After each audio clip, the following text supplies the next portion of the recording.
Hello students, आज हम लोग क्लास 11 का पॉलिटिकल साइंस का चैप्टर 2 के बारे में डिस्कस करने वाले हैं, जो कि हमारे संविधान का सबसे मुख्य तथ्यों को व्याख्या की। ठीक है, इसमें क्या बताई है कि हम लोगों के संविधान के माध्यम से हमें कितनी मौलिक अधिकार मिली है और मौलिक अधिकारों का और कर्तव्यों का कितना महत्व है, वह चीज़ के बारे में बताई गई है। उससे पहले चलिए हम कुछ चीज़ों के बारे में जानते हैं, जैसे कि भारतीय संविधान में अधिकार। भारतीय संविधान में अधिकार का मतलब क्या है? जैसे कि वे हक है जो एक आम आदमी को जीवन जीने के लिए चाहिए, जिसकी वह मांग करता है। ठीक है, अब जैसे क्या होता है कि मौलिक अधिकारों में वो सारे अधिकार दिए गए हैं जिससे कोई भी आम नागरिक को किसी भी तरह का क्या हो समस्या का सामना ना करना पड़े। ठीक है, और वो अपना जीवन को पूरा आरामदायक तरीके से बिता पाए। ठीक है, आगे अधिकारों का घोषणा पत्र। अब अधिकारों का जो घोषणा पत्र है, जैसे कि देखिए हम लोगों को पता है कि हम लोगों का भारत में सब चीज लिखित संविधान है। ठीक है, तो इससे भी घोषणा पत्र में लिखा जाना चाहिए। तो क्या है, अधिकतर लोकतांत्रिक देशों में नागरिकों के अधिकारों को संविधान में सूचीबद्ध कर दिया जाता है। ठीक है, हम लोग का जो पूरा दुनिया है, पूरा सब में क्या होती है, अधिकतर देशों में उसकी जो नागरिकता का जो अधिकार होता है उसे सूचीबद्ध कर दिया जाता है। ठीक है, ऐसी सूची के अधिकारों का घोषणा पत्र करते हैं। और ऐसी जो सूची होता है, जैसे कि मान चलिए मौलिक अधिकार जो होती है उसको कहीं पर लिखी गई है और लिख के उसको सूचीबद्ध की गई है, तो वह जो सूचीबद्ध की गई है उसी को क्या कहते हैं, घोषणा पत्र कहते हैं, जिसकी मांग 1928 में नेहरू जी ने उठाई थी। उसकी मांग किसने उठाई थी, ये क्वेश्चन थोड़ा सा याद रखिएगा। इसकी मांग किसने उठाई थी, नेहरू जी ने। कब उठाई थी, 1928 में, 1928 में। ठीक है, अब क्या होता है भारतीय संविधान में मौलिक अधिकार। ठीक है, अब क्या होता है, जैसे आपको पता है भारतीय संविधान में हम लोगों का देश का सारा विवरण को लिखा गया है, पूरा कानून व्यवस्था को लिखा गया है। तो इसमें हम लोगों को कुछ मौलिक अधिकार दिए गए हैं, कुछ अधिकार दिए गए हैं जिसको हम लोग अपना के इस देश में अच्छी तरीके से अच्छी ढंग से रह सकते हैं। ठीक है, तो कैसे उसका विवरण दिया हुआ देखिए। भारत के स्वतंत्रता आंदोलन के दौरान क्रांतिकारियों या फिर स्वतंत्रता न्याय को द्वारा नागरिक अधिकारों की मांग समय समय पर उठाई जाती रही थी। ठीक है, जब जैसे क्या होती है कि जब आपके स्वतंत्रता सेनानी हम लोगों का देश में स्वतंत्रता पाने के लिए जब लड़ाई करते थे, तो उस जो स्वतंत्रता सेना थी उस समय में क्या होती थी, हम लोग देश की नागरिक का कुछ अधिकार को ब्रिटिश के सामने रखते थे। ठीक है, 1928 में भी मोतीलाल नेहरू समिति ने अधिकारों के एक घोषणा पत्र की मांग उठाई थी। ठीक है, अब क्या बोला 1929 में, वही चीज़ देखिए 1928 में नेहरू जी ने उठाई थी। तो नेहरू जी ने किसके माध्यम से उठाई थी, मोतीलाल नेहरू अधिवेशन के समिति के अधिकारों के एक घोषणा पत्र की मांग उठाई थी। फिर स्वतंत्रता के बाद इन अधिकारों में से अधिकांश को संविधान में सूचीबद्ध कर दिया गया। अब क्या होता है, जैसे कि जो स्वतंत्रता सेनानी थे वो क्या किए थे, एक सूचीबद्ध में अपने अधिकार को लिखे थे और ये ब्रिटिश को बोल दिए थे, या फिर ये एक तरह से ये बोल सकते हैं कि ये अधिकार की इन लोगों ने मांग की थी। ठीक है, तो वही है, जब स्वतंत्रता पाने के बाद उस अधिकार का अधिकांश भाग को क्या किया गया, हम लोग का संविधान में लिख दिया गया एज अ मौलिक अधिकार के रूप में। ठीक है, चलिए इसको उतार लीजिए, इसके नेक्स्ट टॉपिक में आते हैं। तो नेक्स्ट टॉपिक देखते हैं, सामान्य अधिकार। वे अधिकार जो साधारण कानूनों की सहायता से लागू किए जाते हैं। ठीक है, ऐसा बहुत सारा अधिकार होता है जो हम लोगों को कानून, जो सामान्य कानून होता है उसके द्वारा प्रदान की जाती है, जैसे कि तथा इन अधिकारों को संसद कानून बना करके परिवर्तन कर सकती है। और क्या होती है, जो संसद होती है हम लोगों की, वह संसद क्या करती है, इस कानून में कुछ सांसदीय रूप से इसका परिवर्तन भी कर सकती है। ठीक है, तो ये जो सामान्य अधिकार है ये सूचीबद्ध की हुई नहीं है, मतलब हम लोग का संविधान में लिखी हुई नहीं है, पर कहीं कहीं का जरूरत के हिसाब से कुछ अधिकार भी दी जाती है। ठीक है, तो ये समय समय में परिवर्तन भी की जा सकती है।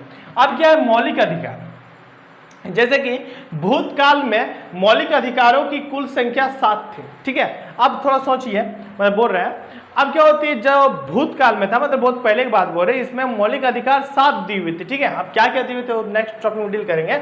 जिसको वर्तमान में घटाकर 6 कर दी गई, मतलब क्या, उसमें से 1 काट दी और उसको 6 कर दी गई। इसमें से 44वें संशोधन द्वारा संपत्ति के अधिकार को सूची से निकाल दिया गया, ठीक है। क्या बोला कि 44वें संशोधन द्वारा संपत्ति के अधिकार को सूची से निकाल दिया गया, मतलब कौन सा, यहाँ जैसे देखिए यहाँ 6 है, पहले क्या थी 7 थी, उसमें से 6 हो गए, 1 क्या काटी, तो जो हम लोग का संपत्ति का अधिकार होता है उसको क्या हो गया, काट के सूची से हटा दिया गया। इसका अर्थात क्या है कि अगर आपकी जो संपत्ति अगर किसी राष्ट्रीय कल्याण के द्वारा उसका उपयोग किया जाना रहता है, उस वक्त क्या करती है सरकार, आपकी वो संपत्ति से आपका हक को वंचित कर दिया जाता है, ठीक है। तो ये अधिकार हो गया। आगे वे अधिकार जो संविधान की सूचीबद्ध की गई है तथा जिसके लागू करने के लिए विशेष प्रावधान किए गए हैं, इसकी गारंटी एवं सुरक्षा स्वयं संविधान करता है, ठीक है। जैसे कि मान चलिए संविधान में जो भी आपका नियम सूचीबद्ध कर दी गई है, उसका गारंटी कौन लेता है कि उसका सुरक्षा होगा, संविधान खुद लेता है। और इसको गारंटी लेने का मुख्य कारण क्या है और इसको गारंटी पूरा कैसे होता है। जैसे कि मान चलिए कहीं पर कोई संविधान का उल्लंघना हो रही है, तो उसको रोकने के लिए कौन है, पुलिस प्रशासन है, पुलिस प्रशासन को बनाया गया है, ठीक है। इन अधिकारों में परिवर्तन करने के लिए संविधान में संशोधन करना पड़ता। अगर मान चलिए ऐसा बहुत सारा सिचुएशन आती है जब कभी कभी हम लोग का जो मौलिक अधिकार मिली है वह हम लोगों का ही राष्ट्रीय हनन का मुख्य उद्देश्य बन जाता है, ठीक है, या फिर मुख्य कारण बन जाता है, जिस वक्त हम लोग का कुछ अधिवेशन करके संशोधन के द्वारा उस मौलिक अधिकार को परिवर्तित किया जा सकता है, ठीक है। इस अधिकारों के परिवर्तन करने के लिए संविधान में संशोधन करना पड़ता है। सरकार का कोई अंग मौलिक अधिकार के विरुद्ध कोई कार्य नहीं कर सकता है, ठीक है। अब क्या होता है, जैसे मान चलिए कोई सरकार जो होती है, सरकार के पास ये पावर नहीं है कि मौलिक अधिकारों के विरुद्ध कोई भी कार्य को करे, ठीक है। तो चलिए इसको पॉज कीजिए और इसको उतार लीजिए, नेक्स्ट टॉपिक में चलते हैं। स्टूडेंट्स, जैसे कि अभी मैंने कुछ देर पहले बताया कि हम लोग संविधान में 7 मौलिक अधिकार मिले थे भूतकाल में, पर उससे एक संपत्ति के अधिकार को काट के निकाल दी गई, तो बची 6 मौलिक अधिकार। तो 6 मौलिक अधिकार क्या क्या है और किस किस अनुच्छेद में इसका वर्णन है, चलिए इस बारे में पढ़ते हैं। जैसे कि सबसे पहला है समानता का अधिकार। हम लोगों को समानता का अधिकार दिया गया है जो कि अनुच्छेद 14 से लेकर 18 अनुच्छेद में दी गई है, ठीक है। उसके बाद सेकंड में है स्वतंत्रता का अधिकार, ये किस में दी गई है, 19 से लेकर 22 तक के अनुच्छेद में दी गई है। उसके आगे जो स्वतंत्रता मतलब हम लोगों को कहीं भी घूमने वूमने का सारा स्वतंत्रता दी गई है। आगे शोषण के विरुद्ध अधिकार, अब हम लोगों को कोई अगर किसी कारणवश पीड़ित करता है, शोषित करता है, तो इसके विरुद्ध हम लोग अपने आप को बचाने के लिए कानूनी तौर से मदद मांग सकते हैं। इसका अधिकार भी हम लोग को 23 से लेकर 24 के अनुच्छेद में दी गई है।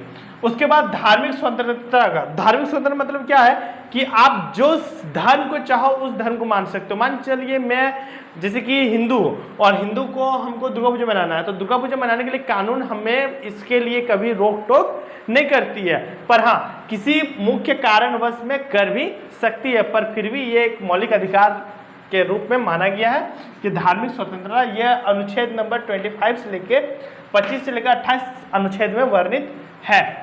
5वां नंबर में क्या है, संस्कृति एवं शिक्षा संबंधी। अब क्या होता है कि इसमें आपको जितना भी आपकी संस्कृति है और शिक्षा संबंधित सारे अनुच्छेद को इस अनुच्छेद सूची में प्रतिबंध की गई है, जैसे कि 29 से लेकर 30 के।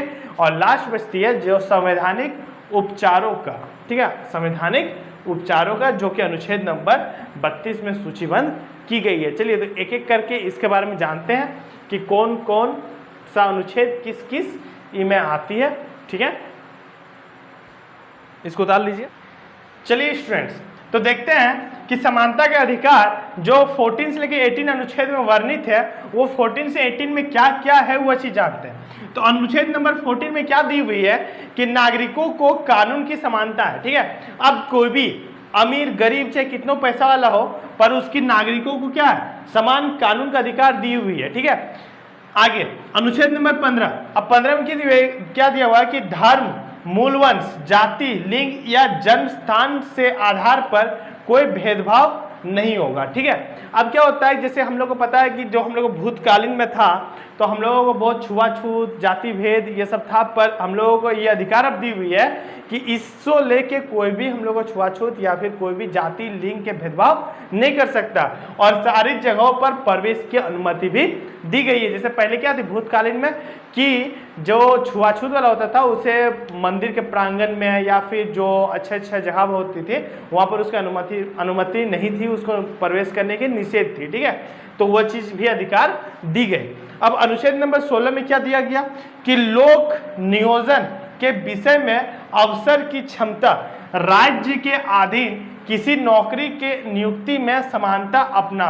ठीक है, अब क्या होता है कि जैसे कि अनुच्छेद नंबर 16 में यह दिया हुआ है कि लोक नियोजन में लोक के नियोजन के विषय में अवसर की क्षमता, कोई भी किसी भी नौकरी का क्षमता के अवसर पे समान सबको अधिकार दिया गया है, सबको। ठीक है, राज्य के अधीन किसी नौकरी के नियुक्ति में समानता अपनावा। ठीक है, दिया हुआ है, लेकिन फिर भी कि SC ST और OBC थोड़ा नीचे ग्रेड में आती है। ठीक है, उन लोग का वो चीज़ सारा फैसिलिटी नहीं मिलती है, जिस कारण उसे कुछ आरक्षण प्रदान की हुई है। ठीक है, अब अनुच्छेद नंबर 17 में क्या दिया हुआ है, अनुच्छेद नंबर 17 में यह कहा गया है कि छुआछूत का अंत। अनुच्छेद नंबर 17 में क्या है, छुआछूत का अंत हुआ, छुआछूत नहीं हो सकता। अनुच्छेद नंबर 18 में क्या दिया हुआ है, उपाधियों का अंत। ठीक है, उपाधियों का क्या किया गया, अंत किया गया। सेनाओं या विद्या संबंधित सम्मान के सिवाय कोई भी उपाधि सरकार नहीं देगी। ठीक है, अब क्या होता है कि जैसे कि हम लोग जानते हैं, हम लोग सेना में होता है परमवीर चक्र, अशोक चक्र, ये सब क्या होती है, सेना का आपका मेडल होती है, तो ये सरकार दे सकती है। इसके अलावा कोई भी उपाधि सरकार हम लोगों को नहीं दे सकती है। ये भी अनुच्छेद किस में दी हुई है, अनुच्छेद नंबर 18 में। ठीक है, ये भी एक समानता का अधिकार को दर्शाया। ठीक है स्टूडेंट्स, तो आज अनुच्छेद नंबर 18 तक का ही वर्णित करते हैं, इसका नेक्स्ट पार्ट में मिलेगी। ठीक है, thank you students, till then watch educational दुनिया।